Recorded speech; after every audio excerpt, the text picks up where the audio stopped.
Orpheus and Eurydice. A love that defied death. Orpheus was no ordinary mortal. Born of Calliope, the muse of epic poetry, and blessed with a voice that could touch the hearts of gods and mortals alike, he stood apart from the rest of humanity. His music was more than sound. It was a thread that wove through the fabric of existence, binding together the heavens, the earth, and the underworld. Among the crowds that gathered to hear him, one soul stood out: Eurydice, a maiden of unparalleled grace. Unlike others entranced by his fame, Eurydice saw Orpheus not as a divine musician but as a man with a tender soul. She admired the way he smiled when playing his lyre, how his melodies seemed to tell stories of both joy and sorrow. Orpheus was equally captivated by Eurydice. Her laughter was like sunlight breaking through clouds, her presence a balm to his restless heart. She was a woman of quiet strength, unafraid to speak her mind yet always kind. To Orpheus, she was more than a muse. She was a partner, a reflection of his own soul. Their courtship was simple and pure, a testament to the sincerity of their bond. They walked together in the meadows, Orpheus often carrying his lyre to compose songs inspired by their moments together. Eurydice would hum along, her voice a perfect harmony to his. One evening, under a canopy of stars, Orpheus knelt before her and played a melody unlike any she had heard before. It was tender, filled with hope and devotion, the embodiment of his love.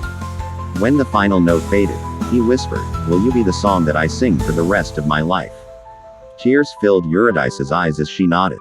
Yes, Orpheus, always. Their wedding was a celebration of their union, attended by nymphs, shepherds, and even the gods, who smiled upon their love.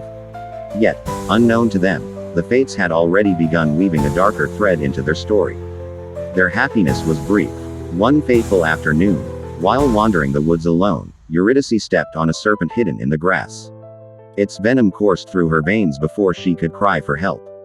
By the time Orpheus found her, she was gone, her lifeless form surrounded by the flowers she had loved so much. Orpheus's grief was all-consuming. He refused food and drink, his songs turning into mournful dirges that echoed through the land. Even the gods wept at his sorrow. Yet, as days turned into weeks, his grief transformed into resolve. "I will not let her go," he declared one night, his voice trembling with determination. "Even if I must face the wrath of Hades himself, I will bring her back." The path to the underworld was fraught with danger, but Orpheus was undeterred. Guided by his love and armed only with his lyre, he journeyed to the entrance of the realm of the dead, a yawning cavern shrouded in eternal mist. As he descended into the shadows, the air grew colder, and the light of the sun faded behind him. The river Styx, the boundary between life and death, loomed before him. Its waters were dark and still, and on its shores stood Charon, the skeletal ferryman. "You have no place here, mortal," Charon said, his hollow eyes fixed on Orpheus.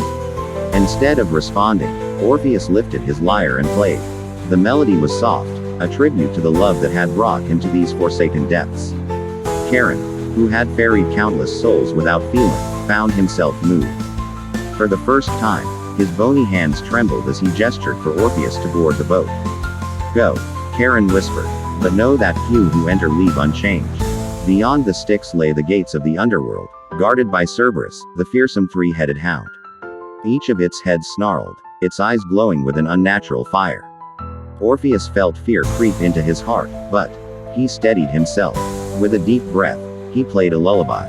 The notes drifted through the air like a gentle breeze, and the beast's growls softened. One by one, the heads lowered to the ground, lulled into a deep slumber. Orpheus stepped past the guardian, his resolve growing stronger. As he journeyed deeper, the weight of the underworld pressed upon him. Shadows whispered his doubts, mocking his mortal frailty. They taunted him with visions of Eurydice slipping further from his grasp. Yet, each time he faltered, he clung to the memory of her smile, the warmth of her hand in his, and found the strength to continue. Finally, he reached the throne room of Hades and Persephone. The god of the dead sat on a throne of obsidian, his presence cold and imposing. Persephone, the queen of the underworld, watched Orpheus with a mixture of curiosity and pity. Orpheus knelt before them and began to play. His music told the story of his love for Eurydice, of their brief happiness and the cruel twist of fate that had torn them apart. The melody carried his grief, his longing, and his unyielding hope. Hades, unmoved by countless pleas before, felt his resolve waver. Persephone, who knew all too well the pain of separation, leaned forward, her eyes glistening with unshed tears. Enough, Hades said, his voice heavy with reluctant compassion. You have moved even the Furies to tears, mortal. I will grant your request. Orpheus's heart leapt with joy, but Hades's next words tempered his relief. Eurydice will follow you back to the surface, but under one condition. You must not look back at her until you have both emerged into the light. If you do, she will return to the underworld forever. Orpheus nodded, bowing to obey. Eurydice appeared, her form pale and ethereal, yet still radiant in Orpheus's eyes. She could not speak, but her presence was enough to fill his heart with hope. Together, they began their ascent. The journey was long and treacherous, the path twisting and steep. Orpheus walked ahead, his every step filled with the tension of restraint.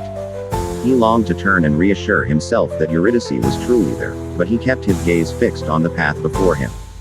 Behind him, Eurydice's footsteps were soft, almost imperceptible. Doubt began to creep into Orpheus's mind. What if Hades has tricked me? What if she is not there at all? The silence grew unbearable, each moment stretching into an eternity. As they neared the surface, the first rays of sunlight pierced the darkness. Orpheus stepped into the light, his heart racing with relief. But in his joy, he forgot Hades's warning. Overcome with longing, he turned to look at Eurydice. She stood at the edge of the shadows, her eyes filled with love and sorrow. Farewell, my love, she whispered as the darkness claimed her once more. Orpheus reached for her, but it was too late. She was gone. Orpheus collapsed on the ground, his cries echoing through the hills. He had come so close, only to lose her again. For days, he wandered the earth, his lyre silent. The world, once filled with light and music, seemed empty without Eurydice. Yet even in his grief, Orpheus could not stop creating. His songs, though mournful, became a testament to the power of love. They spoke of a bond that transcended death, of a love that defied even the gods. Though Orpheus lived the rest of his days in solitude, his story endured. It became a symbol of the enduring power of love and the fragility of human resolve. In the end, Orpheus found peace. When his mortal life ended, his soul descended to the underworld, where he was finally reunited with Eurydice. Together, they walked hand in hand through the fields of the dead, their love eternal and unbroken.